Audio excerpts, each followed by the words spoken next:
अब चलते हैं टुवर्ड की आउटकम्स। अब ध्यान से सुनना है, की आउटकम्स वैसी जैसी ही रहेंगी जैसे आप एज यूजुअल इंटरनेशनल रिलेशन के अंदर पढ़ते हो। आप जैसे आप न्यू हो आज, तो ये आईआर के आर्टिकल हैं, आईआर स्टैटिक के अंदर भी होता है, पर आपको की आउटकम करंट अफेयर में ही अपडेट करी जाती है। तो सबसे पहले तो इंडिया और इंडोनेशिया।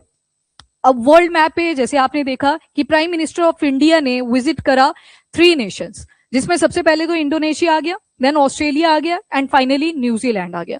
तो इंडोनेशिया को अगर आप मैप के ऊपर देखोगे सबसे पहले, तो यहाँ पे इंडोनेशिया वाला पार्ट आपको पूरा ये सेंटर में दिखेगा। इंडिया के कॉन्टेक्स्ट में देखोगे, यहां से चलना शुरू करो, ये आपकी बे ऑफ बंगाल वाला पार्ट आ गया। यहाँ पे हमारे छोटे छोटे islands, Andaman and Nicobar island. Andaman and Nicobar वाला जो पार्ट है that is divided by 10 degree channel. तो ये तो फैक्चुअल सी इंफॉर्मेशन आ गई। सेम सदर्न टिप देखोगे निकोबार की, तो वहां पे एक पॉइंट मिलेगा आपको, दैट इज इंदिरा पॉइंट। ये सबमर्ज कर गया था जब 2004 की सुनामी आई थी, तो उस टाइम पे ये सबमर्जेंस हुई थी। अब इंडोनेशिया के नॉर्थ टिप के ऊपर देखना, ये बिल्कुल नॉर्थ और वेस्ट पॉइंट पे आएगा। यहाँ पे एक पोर्ट लोकेटेड है जिसका नाम है सबांग पोर्ट। इसको डेवलप करने के लिए, इंडिया को कोऑपरेट करने के लिए इंडोनेशिया ने इन्वाइट कर दिया हुआ है। ये सेम वैसी ही स्टोरी निकल के आ रही है जैसे बांग्लादेश का यहाँ पे एक पोर्ट है, मोंगला पोर्ट। अब देखो, इसको मैं भी शुरू में बिल्कुल भी क्रिटिसाइज नहीं करूंगी, जो आपकी आउटकम्स निकल के आई हैं। आउटकम तो एज इट इज आपने हेडर से बना लेने हैं, बाकी कनेक्टिविटी एनालाइज वो आपने बाद में करना है, ठीक है। पॉइंट्स तो मैं समझा दूंगी, यहाँ पे आपने सिर्फ हेडर ही लिखने हैं। क्रिटिसिज्म वाला आर्टिकल सबसे लास्ट में है, जहां पे ये 3 नेशन की विजिट को क्रिटिसाइज भी करा गया है। किस नोट पे, कुछ आपको पता भी होंगे पॉइंट्स, कुछ यहाँ पे नए ऐड हो जाएंगे। नाउ ये सबांग पोर्ट आ गया, देन इंडोनेशिया, और ये वाला सेंट्रल जावा वाला पार्ट, तो मैं आपको थोड़ा और नजदीक से देखते हैं। यहाँ पे आपको एक टेम्पल याद होगा, ठीक है, प्रम्बन टेम्पल या प्रम्बन टेम्पल, जहां पे इंडिया और इंडोनेशिया कलेक्टिव एफर्ट डालेंगे इसको रिस्टोर और कंजर्व करने के लिए। और इवन ये वर्ल्ड यूनेस्को हेरिटेज साइट भी है फ्रॉम इंडोनेशिया। और ये कनेक्टिविटी भी शो करता है इंडिया और इंडोनेशिया के रिलेशन को सिंस पास्ट, बहुत पास से, ट्रोल्स के टाइम से कहीं ना कहीं रिलेशन एस्टेब्लिश हुए। और ये टेम्पल कैसा है, तो शेवाइट, ठीक है, त्रिमूर्ति की यहाँ पे फाउंडेशन आपको मिलेगी। बहुत सारे टेम्पल्स बनाए हुए हैं, सब्सिडरी टेम्पल तो 3 डिजिट में आपको दिखाई देंगे। अब थोड़ी सी वाटर बॉडीज देख लो, तो यहाँ पे अंडमान वाला पार्ट था, अंडमान सी आपको मिलेगा। ये वाली इंपॉर्टेंट स्ट्रेट है, नाम है इसका स्ट्रेट ऑफ मलक्का। इसके ऊपर की साइड आप आओगे, ये सारा पार्ट शुरू हो जाता है साउथ चाइना सी वाला। इसके बाद यहाँ पे सेलेबस सी है, यहाँ पे आपको दिखेगा बेंडा सी, आगे वाले एरिया में जावा के ऊपर जावा सी, और नीचे ओशन वाला पार्ट है दैट इज इंडियन ओशन। ये कुछ वाटर बॉडीज हैं जो कहीं ना कहीं आपको इंडोनेशिया के आसपास दिखेंगे। अब मैप पे ही अगर ऑब्जर्व करें तो स्ट्रेटेजिक लोकेशन तो अवेलेबल है इंडोनेशिया की। हमारी एक छोटी सी टेरिटरी और इंपॉर्टेंट, जहां पे ट्राई फोर्सेस भी मिलती हैं, ट्राई सर्विसेज भी आपको मिलती हैं, that is Andaman and Nicobar island. तो ये सबांग पोर्ट तो और भी ज्यादा प्रॉक्सिमिटी में आ गया हमारे। तो स्ट्रेटेजिक अगर रेलिवेंस देखें, एक तो इंडियन ओशन में कंट्री लाई करती है, काफी इंपॉर्टेंस है इसकी with respect to strait of Malacca. जैसे स्ट्रेट ऑफ हॉर्मूज में 20% तक का ग्लोबल ट्रेड कंट्रोल होता है, यहाँ पे भी सेम है, लगभग 30% का जो ट्रेड है वो स्ट्रेट ऑफ मलक्का से कंट्रोल हो जाता है। तो इंडिया के लिए एक स्ट्रेटेजिक लोकेशन आ गई। नाउ यहाँ पे सबांग पोर्ट की अगर बात करें, अगर हमें डेवलप करने का इसे चांस दिया गया है, तो कहीं ना कहीं हमारी प्रेजेंस तो रहेगी ना यहाँ पर मोंगला पोर्ट जैसा नहीं होना चाहिए कि डिले तारीख पे तारीख दे के कोई कंस्ट्रक्शन एक्टिविटी ही नहीं कंडक्ट करी, तो उसको आप क्रिटिसाइज करोगे। अभी हम इसको एज अ पॉजिटिव अपॉर्चुनिटी लेके चलेंगे कि इंडिया की प्रेजेंस इंडोनेशिया के पास में। तो सबांग पोर्ट ये याद रखना। अब देखते हैं की आउटकम्स। तो यहाँ पे वेलकम जो होता है वो ट्रेडिशनल स्टाइल में ही होता है, जो भी कंट्री का लोकल कल्चर है। अब आते हैं फर्स्ट आउटकम के ऊपर। कम से कम हर एक विजिट में आपको 18 के आसपास आउटकम्स मिलेंगी, तो आज मैं ज्यादा बर्डन भी नहीं करूंगी आपको। आज हम सिर्फ 3 ही कंट्रीज के आउटकम्स को देखेंगे, पहले इन्हीं को डाइजेस्ट कर लो। अगर ओवरऑल देखें, जैसे इंडोनेशिया, एक तो स्ट्रेटेजिक रेलिवेंस हमें दिखा, कल्चरल रूट्स के साथ हम टाइड हैं। इंडिया अपने डिफेंस एक्सपोर्ट भी अब बूस्ट करना शुरू कर चुका है। जैसे यहाँ पे आप देखेंगे ब्रह्मोस मिसाइल आई, देन हमारा air to air defence system है, उनको सेल करने का कहीं ना कहीं हमने डिसीजन लिया हुआ है। ये क्या इंडिकेट कर रहा है कि इंडिया इंपोर्ट तो काफी करता है, वो तो हमें पता ही है। डिफेंस के फील्ड में भी काफी चीजें हम इंपोर्ट करते हैं, पर अब बेचना भी शुरू कर रहे हैं। अगर बेचेंगे तो हमारी जो फॉरेक्स है, फॉरेन एक्सचेंज रिजर्व, उसमें भी कहीं ना कहीं अपलिफ्टमेंट दिखेगा। पर वहीं पे अगर मैं बोल दूं एकदम से टर्म यूरेनियम आ जाएगा आपका ऑस्ट्रेलिया के साथ, वहां पे आपने फोकस करना है। वैसे अगर मैं बोल दूं फ्रूट्स, कीवी फ्रूट, या फिर मैं बोल दूं डेयरी सेक्टर, तो कहाँ पे जाओगे? न्यूजीलैंड। तो इस तरह से आपने जो मेन डिफरेंस रहेंगे पॉइंट्स के, उनको नोट कर लेना है। तो सबसे पहली आउटकम आती है between India and Indonesia, that is memorandum of understanding. सारे एग्रीमेंट रहेंगे, कहीं कहीं जगह पे लेटर ऑफ इंटेंट भी लिखा होगा। लेटर ऑफ इंटेंट क्या इंडिकेट कर रहा है? एक लेटर है जिसके ऊपर इंटेंशन शो करी है, मतलब अभी के लिए कोई ऐसा एग्रीमेंट तो साइन नहीं हुआ है, पर फ्यूचर में जो है एग्रीमेंट साइन हो सकता है। तो ये टर्म्स यूज होती हैं डिफरेंट, बाकी मीनिंग थोड़े थोड़े डिफरेंट है। सबसे पहले आते हैं मेमोरेंडम ऑफ अंडरस्टैंडिंग। इसमें बोला है कि हमें मिनरल्स और technology of steel supply chain, इसके ऊपर फोकस करना है। अब दोबारा से यहाँ पे इंडोनेशिया वाला पार्ट आ गया। ऊपर जाओगे ना जब इन कंट्रीज के, there is China. China steel manufacturing ठीक ठाक एक्टिवली करता है एंड डंपिंग भी करता है, वो सस्ते रेट पे दूसरी कंट्रीज में जाके बेच भी देता है। तो इसी वजह से जो पहली ही कोऑपरेशन आई वो कौन सी आ गई? स्टील की सप्लाई चेन, उसको भी रेजिलियंट बनाना है बिटवीन इंडिया एंड इंडोनेशिया। अब जैसे यहाँ पे मेन पॉइंट्स क्या आएंगे? नंबर 1 क्या बोला है? मिनरल्स। मिनरल्स जब भी आते हैं तो माइनिंग के ऊपर फोकस किया जाता है। तो टेक्नोलॉजी होती है कि कैसे आप माइनिंग करोगे, वहां पे अंडरग्राउंड करोगे या सरफेस के ऊपर करोगे, जिसकी ज्यादा सस्टेनेबल होगी उसी चीज को अडॉप्ट करना है। कैपेसिटी बिल्डिंग करी जाएगी, इंफॉर्मेशन शेयरिंग रहेगा, नॉलेज शेयरिंग रहेगा, ज्वाइंट स्टडीज कंडक्ट होंगी। क्योंकि अभी दोनों ही कंट्रीज का अगर मैं एग्जाम्पल उठाऊं, इंडिया एंड इंडोनेशिया, इंडोनेशिया की ज्योग्राफिकल लोकेशन ही ऐसी है, पैसिफिक रिंग ऑफ फायर के पास में ये लाई करता है, बार बार अर्थक्वेक्स आते हैं, बार बार सुनामी आती है, पर डिस्पाइट इतने सारे डिजास्टर के ग्रोथ के ऊपर इंडोनेशिया ने भी ठीक ठाक फोकस करा हुआ है। तो अभी के लिए हमारा क्या रहेगा? पाइनियर रहेगा विद रिस्पेक्ट टू टेक्नोलॉजी, मतलब अभी स्टडीज कंडक्ट करेंगे कि कैसे हम बेटर माइनिंग टेक्नोलॉजी को डेवलप कर सकते हैं। क्रिटिकल मिनरल की सप्लाई चेन, इससे आज के टाइम पे सारी कंट्रीज सफर कर रही हैं। इवन जब prime minister of Japan visit करती हैं टू इंडिया, तकाइची, उन्होंने क्या बोला था कि आज के टाइम पे मिनरल्स को भी क्या किया जाता है? वेपनाइज करा जाता है। आपको पहले ही पता था, पर बट स्टिल उन्होंने भी क्या बोला कि वेपन की तरह मिनरल्स को यूज किया जा रहा है। तो एक तो रेजिलियंट सप्लाई चेन के ऊपर फोकस किया। तो मिनरल जब भी आएंगे, माइनिंग के साथ आपने रहना है, उसको एक्सट्रैक्ट करना है और कैसे बेटर तरीके से हम प्रोसेस करके उसको इमर्जिंग टेक बनाने के लिए यूज कर सकते हैं। तो एक तो आ गया मेन हेडर, मतलब स्टील आपके पास लिखा होना चाहिए, एंड स्टील में भी वैसे स्टेनलेस स्टील पे ये ज्यादा फोकस करेंगे। नेक्स्ट आ जो अगला जो मेमोरेंडम ऑफ अंडरस्टैंडिंग है वो maritime safety and security cooperation के ऊपर करा। अब इंडोनेशिया की जब आपने लोकेशन ही देखी, सारी सराउंडिंग तो इसकी वाटर के साथ है, ठीक, तो वाटर की है, तो ऑब्वियस ही बात है मैरीटाइम सेफ्टी के ऊपर फोकस किया जाएगा। तो सबसे पहले तो कोस्ट गार्ड जो दोनों कंट्रीज के हैं उनके बीच में कोऑपरेशन मिलेगी।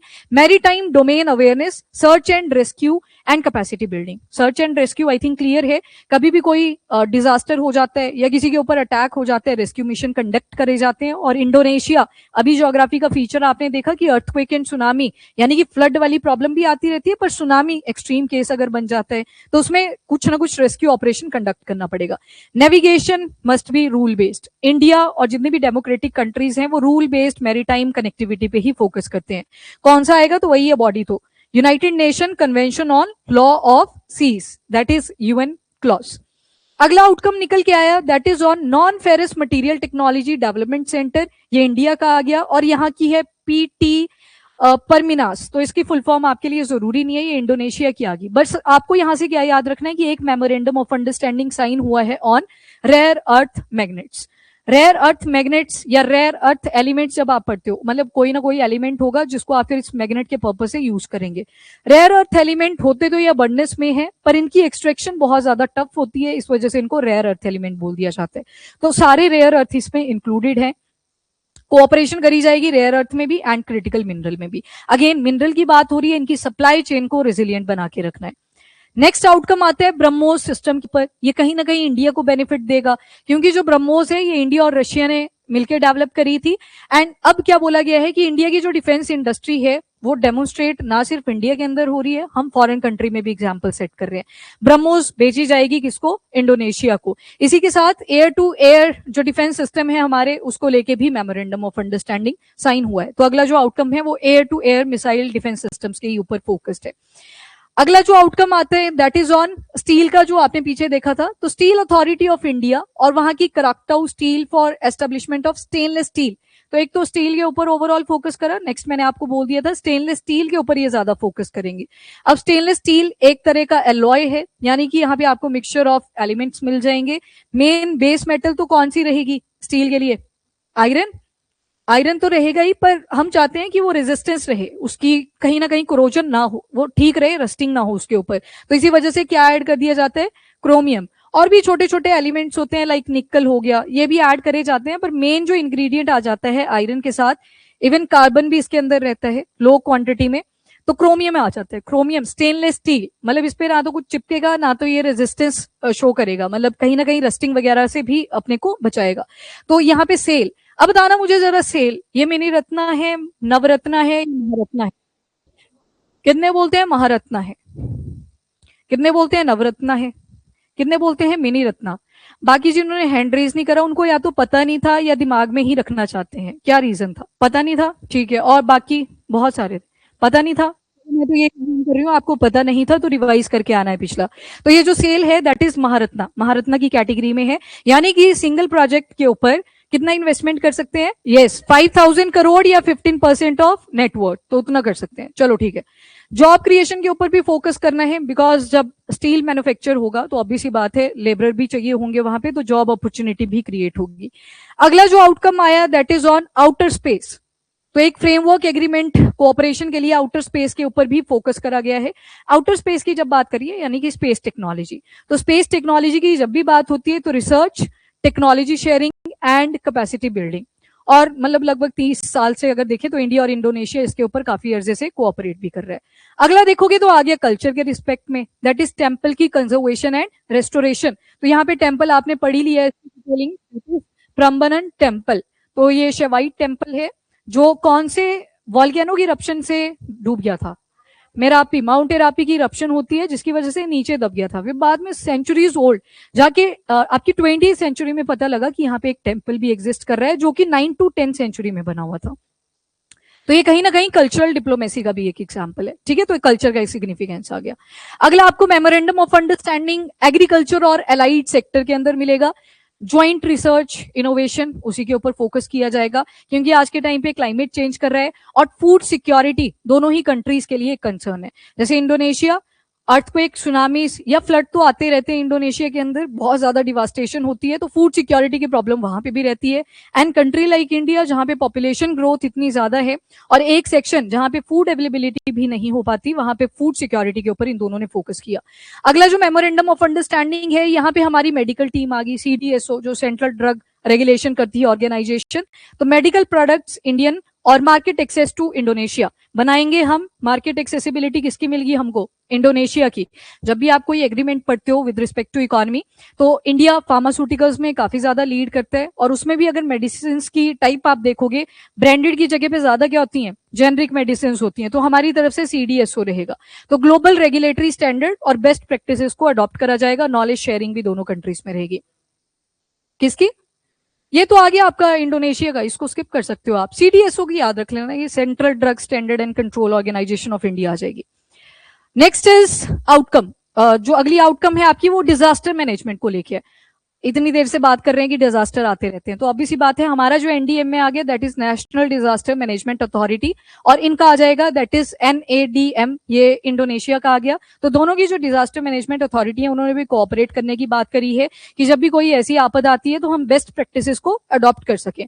और next is memorandum of cooperation field of telecommunication के अंदर। ऑब्वियस ही बात है टेक्नोलॉजी आज का एक इंपॉर्टेंट रोल है, और डिजास्टर की अभी अभी आपने बात करी, अर्ली वार्निंग सिस्टम अगर आपको डेवलप करने हैं तो ऑब्वियस ही बात दैट इज हमें टेलीकम्युनिकेशन के ऊपर भी फोकस करना पड़ेगा। यहाँ पे वायरलेस सिस्टम्स के ऊपर ज्यादा फोकस किया, देन क्वांटम सिस्टम्स के ऊपर जो भी बनाएंगे एक दूसरे के साथ शेयर भी करेंगे, तो शेयरिंग इज केयरिंग बार बार यहाँ पे शो करी जा रही है। अगला आउटकम आपका रिसर्च, टेक्नोलॉजी एंड इनोवेशन को लेके है, ये सारे इंक्लूड कर दिए इसमें। अब जो भी फील्ड आ जाए वहां पे हमें रिसर्च करनी है, इनोवेशन करनी है एंड टेक्नोलॉजी के ऊपर फोकस करना है।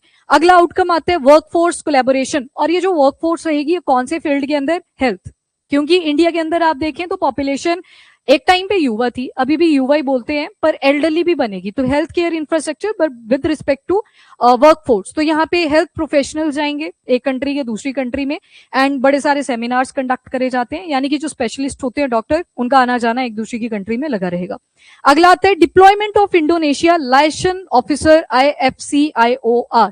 ये IFCIOR international information fusion centre Indian Ocean region, ये IFCIOR आपने सेचेल्स के टाइम पे भी पढ़ा था, महासागर सागर, सागर की जब बात करते हैं, सागर अप्रोच में मेन फोकस क्या था कि सिक्योरिटी प्रोवाइड करनी है इंडियन ओशियन रीजन के अंदर, फिर बोला महासागर, अब बोला सिक्योरिटी तो प्रोवाइड करनी है पर इसी के साथ टेक्नोलॉजी भी अपने को इंप्रूव करनी पड़ेगी, कल्चरल एस्पेक्ट भी उसमें ऐड कर दिया, तो है सागर का ही एक्सटेंडेड वर्जन पर सिक्योरिटी के बियॉन्ड चला जाता है। तो उसी महासागर के लिए आता है IFCIOR, that is information fusion centre Indian Ocean region. यहाँ पे लाइसेंस ऑफिसर भेजे जाएंगे। लाइसेंस ऑफिसर फॉर एग्जाम्पल हम इंडिया से हैं, यहाँ पे इंडोनेशिया आएगा, कोई दोनों ने प्रोजेक्ट शुरू करा, तो इंडोनेशिया में कोई यूनिवर्सिटी है, वहां पे बोला हमने कि चलो नेशनल एजुकेशन पॉलिसी को प्रमोट करवाना है तो एक कैंपस कहाँ पे बना देंगे, इंडोनेशिया में बना देंगे, पर ऑफिसर इंडिया का ही भेजना पड़ेगा आपको वहां पे चेक करने के लिए कि क्या काम ठीक से चल रहा है या नहीं, क्योंकि पैसा भी लगाया होगा दोनों कंट्रीज ने।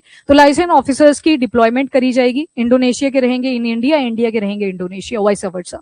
Real time maritime information sharing पे फोकस करेंगे। ये मैंने आपको एक जस्ट एग्जांपल दिया, यहाँ पे बताया हुआ है कौन से फील्ड के अंदर ये लाइसेंस ऑफिसर डिप्लॉय करे जाएंगे, तो मैरीटाइम सिक्योरिटी के लिए, वाटर की बात करी गई है। अगला अगर देखें आप तो DWR 162, ये वीट सीड की एक वैरायटी है, वीट यानी कि गेहूं, 162 ये वैरायटी के नंबर को इंडिकेट कर रहा है, एंड DWR कर्नाटका की यूनिवर्सिटी है, लोकेशन को इंडिकेट कर रहा है धारवाड़, तो यहां पे ये बनाई गई थी तो इसी वजह से कोड नेम दे दिया गया है DWR, ठीक है, तो ये याद रखना। 162 वैरायटी का नंबर है वीट, तो ये सप्लाई करेंगे हम लगभग 100 टन ऑफ हाई क्वालिटी के DWR 162 wheat seeds to Indonesia. तो कहीं ना कहीं हमने क्या किया, एग्रीकल्चर के पॉइंट ऑफ व्यू से जो कोऑपरेशन करा था उस पर भी फोकस करा, साथ ही फूड सिक्योरिटी की बात करी, तो ये जाएगा from India to Indonesia.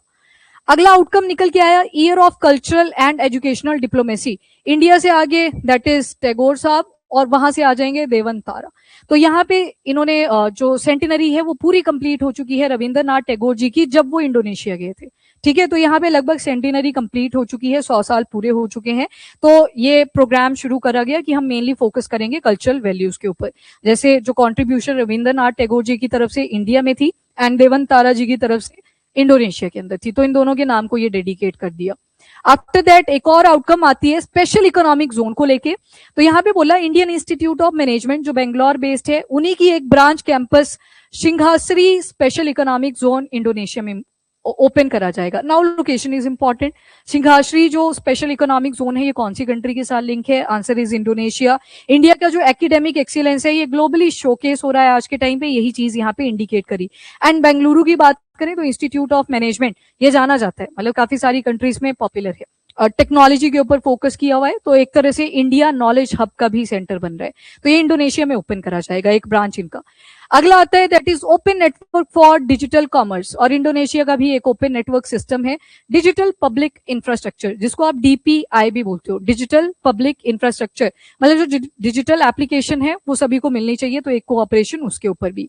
After that एक और outcome election commission of India, India का, एंड दूसरी तरफ जो general election commission of Indonesia है, KPU ये बोलते हैं, तो इन दोनों के बीच में भी एक कोऑपरेशन हुआ है कि इलेक्शन को हम बेटर तरीके से कैसे कंडक्ट कर सकते हैं, उसकी बेस्ट प्रैक्टिसेस के ऊपर स्टडीज कंडक्ट होंगी और अडॉप्ट भी करा जाएगा। तो ये एक कोलैबोरेशन आपको दिखेगी विद रिस्पेक्ट टू इलेक्शन, और ये कौन सी वैल्यू को हाईलाइट कर रहा है कि दोनों कंट्री कैसी हैं, डेमोक्रेटिक, ठीक है, तो ये डेमोक्रेटिक वैल्यूज को भी इंश्योर कर रहा है, एफिशिएंट एडमिनिस्ट्रेटिव प्रैक्टिसेस होनी चाहिए। तो ओवरऑल अगर आपको कीवर्ड लिखने हो इंडिया एंड इंडोनेशिया के तो मेरे ख्याल से क्लियर है, आपने देखा लगभग सारे सेगमेंट को कवर करा हुआ है। अगर मैं आपसे पूछूं डिफेंस कोऑपरेशन, क्या एग्जांपल हाईलाइट करोगे? एक ब्रह्मोस आ गया, air to air missile system, ठीक है। अगर मैं आपसे पूछूं एग्रीकल्चर एंड फूड सिक्योरिटी, तो DWR 162 जो वीट के सीड्स हैं फूड सिक्योरिटी को इंश्योर करेगा। क्या डिजास्टर से रिलेटेड जो कोऑपरेशन करा ये इंपॉर्टेंट है बिटवीन इंडिया एंड इंडोनेशिया, कैसे इसको वैलिडेट करोगे? ठीक है, NDM में क्या सिर्फ कोस्टल एरियाज में आएगी इंडिया के? वैलिडेट करो इसको आप, इंडिया और इंडोनेशिया यही लिखना होता है आंसर में, यहीं पे अड़ रहे हो अभी के लिए। हाँ जी आरुष, डिजास्टर मैनेजमेंट के ऊपर कोऑपरेट करा दोनों बॉडीज ने, पर इंपॉर्टेंस क्या है, मतलब ऐसी क्या चीज कॉमन है? आधा इन्होंने बोल दिया, पूरा कवर करो। अब सुनो, जब मैंने बोला ना लिंक करना है इसको, आपने बोल दिया NDM में, ठीक है, उनका भी डिजास्टर मैनेजमेंट अथॉरिटी आ गया।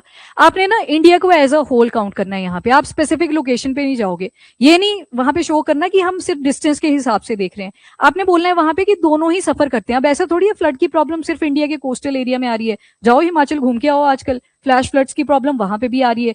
तो आपने इंडिया को बताना है कि इंडिया में भी डिजास्टर आते हैं multiple type of. Example add करो, same Indonesia Pacific ring of fire में लाए करते हैं, तो अर्थक्वेक, सुनामी और उससे भी ज्यादा फ्लड्स की प्रॉब्लम वहां पे आती रहती है। ये लिंक हुआ। आपने एग्जाम्पल नहीं उठाने हैं कि एक मैं यहाँ से कोस्टल एरिया से उठा लेता हूँ या ईस्टर्न घाट से उठा लेती हूँ, तो वैसा नहीं करना है। आपने इंडिया को एज अ कंट्री वहां पे काउंट करना है। डन। तो यहीं पे एक मिस्टेक थी, बाकी इसको ऐड कर लेना। फूड सिक्योरिटी के साथ भी लिंक कर सकते हो, वहां पे ह्यूमैनिटेरियन एड आ जाएगी साथ में, क्योंकि दोनों की कोस्ट गार्ड्स ने बोला ना कि हम कोऑपरेट करेंगे। तो मतलब ये इंपॉर्टेंट पॉइंट्स थे, की आउटकम तो आपने ध्यान में रखनी है, प्लस उनको जोड़ना भी है। डन।